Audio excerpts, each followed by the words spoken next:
A very good evening and a warm welcome to State of Business on Art Television. I'm Mariam Vijayratna. Let's have a look at the headlines first. The IMF completes the second review for the funding program with Sri Lanka. Ceylon Chamber explores avenues to aid Sri Lanka's green economic transition. News in detail. The IMF and Sri Lankan authorities have successfully reached a staff-level agreement on economic policies, marking the completion of the second review of the four-year program and the 2024 Article 5 consultation. This announcement was made by IMF officials at a press conference held in Colombo yesterday. The agreement, achieved after constructive discussions in Colombo, highlights the commitment to economic reform and stability. Once approved by the IMF management and completed by the IMF Executive Board, Sri Lanka will gain access to over $330 million in financing. Reforms in macroeconomic policies have shown promising results, including initial signs of growth, disinflation, and reserve accumulation. However, sustaining this momentum and addressing governance weakness and corruption vulnerabilities are crucial for fostering lasting recovery and ensuring stable and inclusive growth. The completion of the review by the IMF's Executive Board is contingent upon the implementation of prior actions by authorities and the successful completion of financing assurance review. This includes confirming multilateral partners' financing contributions and making adequate progress with debt restructuring.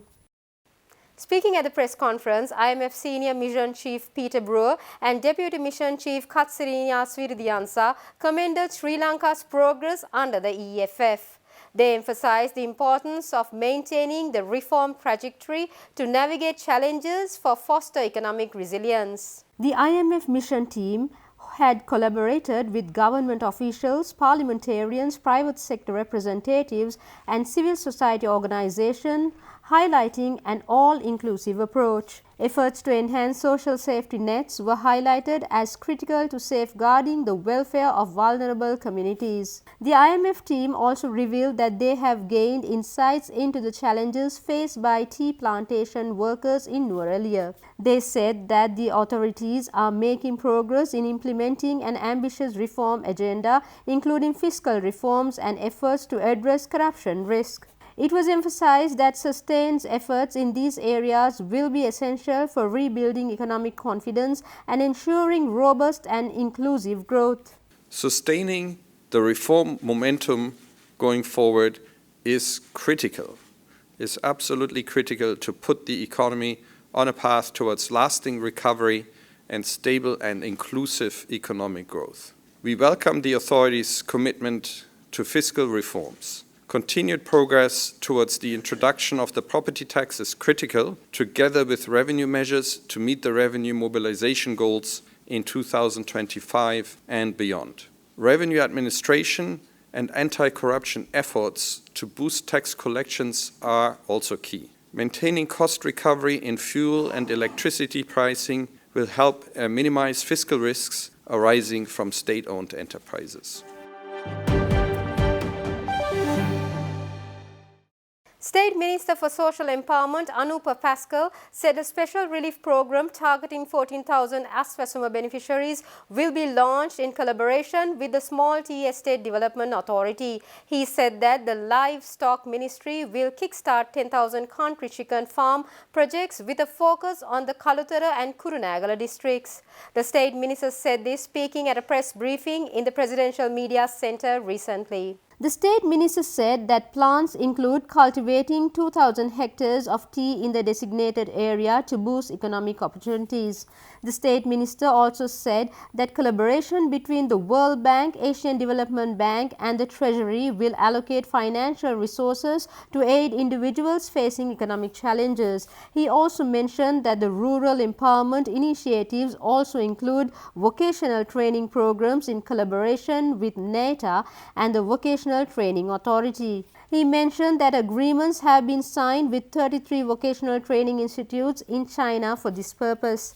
The state minister further said that a dedicated debt relief system has been initiated for the fishing industry, offering concessional loans and subsidized loans for sea urchin production. State Minister Pascal further unveiled plans to issue standardized toddy license for crops like palmyra, kittul and coconut to promote natural alcohol production and marketing. Stay tuned, we'll be right back after this short commercial break.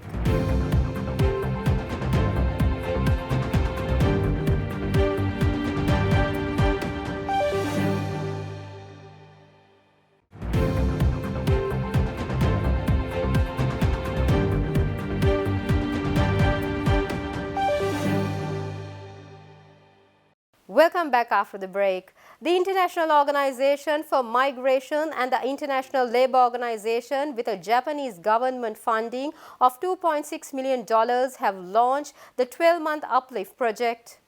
This initiative aims to address the challenges faced by returnees, aspirant migrant workers and victims of human trafficking, focusing on sustainable socio-economic reintegration and skill enhancement.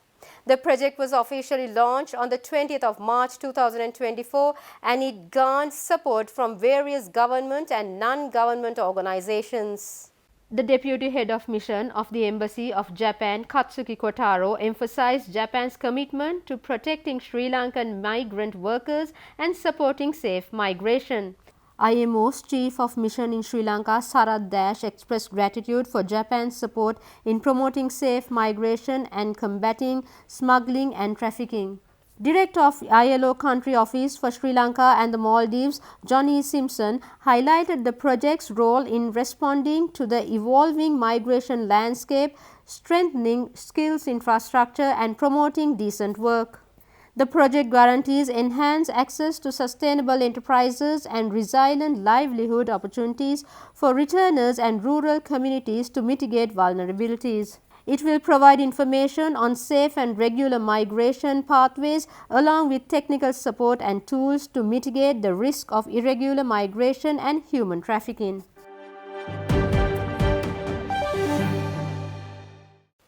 The Ceylon Chamber of Commerce recently announced the inaugural Sri Lanka Climate Summit 2024 themed Code Red Climate Risk and Opportunities for Sri Lankan Business, which is scheduled to take place from 7th to 9th of May in Colombo.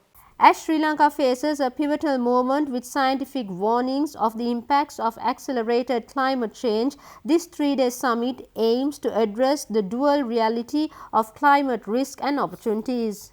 It will focus on potential disruptions to key economic sectors while also highlighting the transformative potential of climate action for business in the country. By embracing sustainable practices and innovative solutions, Sri Lankan companies can not only mitigate risk but also unlock opportunities for green growth. The summit will serve as a platform for all stakeholders to engage in dialogue and develop a comprehensive climate action plan aimed at driving green growth and addressing climate risks. Renowned national and international experts in public policy, climate science, academia and industry will share insights and perspectives. Sessions will cover a wide range of topics including understanding the climate crisis, integrating climate action into business strategy, decarbonization and industry-specific strategies. The summit will conclude with a presentation of key insights and takeaways, followed by discussions on commitments and next steps for Sri Lanka's green economic transition.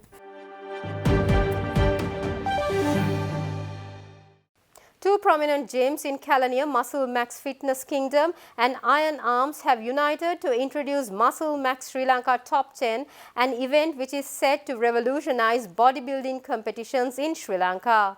Endorsed by the Sri Lanka Bodybuilding and Fitness Federation, this exclusive extravaganza aims to showcase and honor the finest bodybuilders from across the nation. The grand final is scheduled for the 26th of May in Gonawala, Kelaniya, following a series of tournaments over the next few months. The event will feature multiple tournaments including the Mr. Muscle Max title, which will be contested by the top 10 bodybuilders from the country. Other titles include Muscle Max Physique, and Mr. Calendar 2024 for various categories such as physique, handsomeness and athleticism. The event aims to promote healthy lifestyles while honoring the achievements of veteran athletes and inspiring the youth to embrace bodybuilding. Muscle Max Sri Lanka is seeking partners and sponsors to support this initiative for healthy and responsible bodybuilding in Sri Lanka.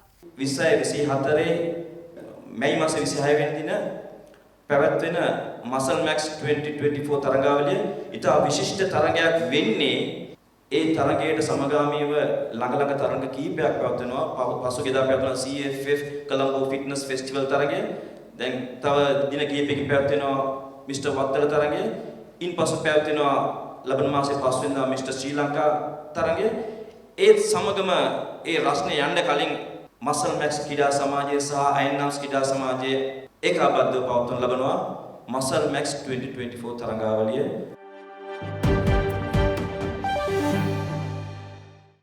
Stay tuned for the stock updates.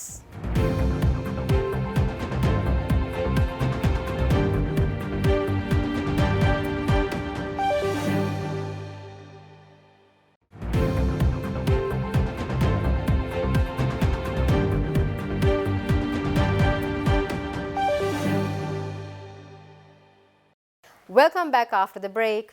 Trading at Colombo Stock Exchange ended on a positive note today. The all-share price index gained 84.88 points to close at 11,261.42, and the S&P SL20 gained 43.79 points to close at 3,226.28. The turnover was 1.5 billion rupees and over 44 million shares were traded. Up next are forex rates.